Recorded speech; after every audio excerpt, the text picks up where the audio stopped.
The first point is a matter of supervision. So in my view, ECB made a very good job in terms of supervision in Europe, so reinforcing solidity, liquidity, all the items that are under the safe and sound approach on the European banking system. So I think that the situation is completely different in the Eurozone than in comparison with the USA.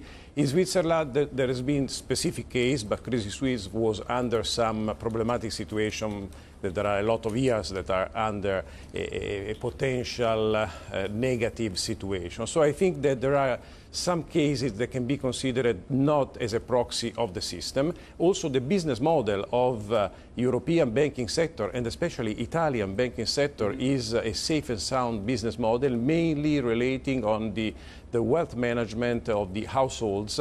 And so this means that in case of what is today considered a problematic situation, liquidity, you can be much more stronger because you rely on households and retail funding. Which is something you may have reminded us about once or twice over the past when we've been concerned about Italian banking. There are, according to Statista, 444 banks in Italy. There's around about 5,100 and a little bit of change across Europe as well. There is a large number of banks in the United States as well. But one thing about the regulation, you talked about the supervision in Europe. One thing about the regulation there is the SIBs seem to have been very well supervised and micromanaged, and so there is no problem there. But outside of the SIBs, the systemically important banks, there seems to have been, that's where the problem is.